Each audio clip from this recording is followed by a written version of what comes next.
ഗുരു എന്ന പദം എടുക്കുക. ഗു അന്ധകാരം, രു വെളിച്ചം. അന്ധകാരത്തിൽ നിന്നും വെട്ടത്തിലേക്ക്, മഹാപ്രകാശത്തിലേക്ക് നയിക്കുന്നയാളെയാണ് അധ്യാപകൻ എന്ന് വിളിക്കേണ്ടത്. അല്ലാതെ നാളം കെടുത്തിക്കളയുന്ന ആളെയല്ല. എത്രത്തോളം അന്ധകാരത്തിൽ നിന്നും വെട്ടത്തിലേക്ക് ഗുരുവിന് ശിഷ്യനെ നയിക്കാൻ സാധിക്കുന്നുണ്ട്. അങ്ങനെ ഒരു വെട്ടത്തിൻ്റെ യാത്ര ഈ വിദ്യാഭ്യാസ സമ്പ്രദായത്തിലുണ്ടോ എന്നൊരു ചോദ്യം ചോദിക്കുന്നത് നന്നായിരിക്കും. ഗുരു വെട്ടം നൽകേണ്ട ആൾ തന്നെയാണ്. എന്നാലും ചില നേരങ്ങളിൽ വെട്ടം നൽകിക്കൊണ്ടിരിക്കുന്നത് മെഴുകുതിരി പോലെ എരിഞ്ഞെരിഞ്ഞെരിഞ്ഞെരിഞ്ഞ് ഇല്ലാതായിക്കൊണ്ടാണ്. അവസാനത്തെ കുതിപ്പിൽ പോലും മെഴുകുതിരി അല്പം കൂടി വെട്ടം ലോകത്തിന് പകർന്നു നൽകുന്നുണ്ട്. ഇനി വെട്ടത്തിൻ്റെ പ്രവാചകനായി മാറേണ്ട അധ്യാപകനെ ഇരുട്ടിലേക്ക് മാറ്റി നിർത്തുന്ന ശിഷ്യഗണവുമുണ്ട്.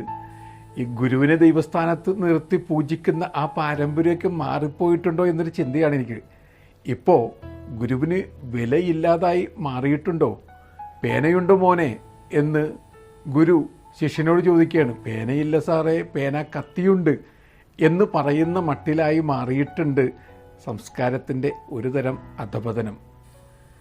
അലസബാലക ബോധക ദുർവിധിയും ശിരസി മാലിക മാലിക മാലിക എന്ന് പണ്ടേതോ അധ്യാപകൻ എഴുതി വെച്ചാണ്.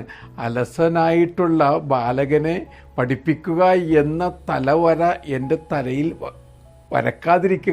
വരക്കാതിരിക്കുക എന്നാണ് ആ പ്രാർത്ഥന. ഇങ്ങനെയുള്ള അലസ ബാലകനെ ഒരുപക്ഷെ പുറത്താക്കാൻ അധ്യാപകന് തോന്നിയേക്കാം. പക്ഷേ ശിഷ്യൻ പുറത്താക്കപ്പെടേണ്ട ആളല്ല.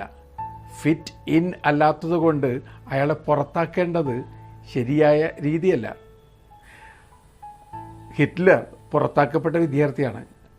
അയാൾ ക്ലാസ്സിലിരുന്ന് പടം വരച്ചതിൻ്റെ പേരിൽ അധ്യാപകൻ പുറത്താക്കി. പുറത്താക്കപ്പെട്ട ആ മനുഷ്യൻ പിന്നെ ലോകത്തെ മുഴുവൻ തൻ്റെ ഹൃദയത്തിൽ നിന്നും പുറത്താക്കി. സ്റ്റാലിൻ അശ്ലീല പുസ്തകം വായിച്ചതിൻ്റെ പേരിൽ പുറത്താക്കപ്പെട്ടയാളാണ്.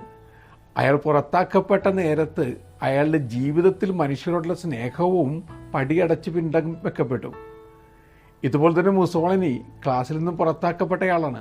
പുറത്താക്കപ്പെട്ട അയാൾക്ക് പിന്നെ ഒരിക്കലും മനുഷ്യരെ ഹൃദയത്തിലേക്ക് സ്വീകരിക്കാൻ പറ്റിയിട്ടില്ല.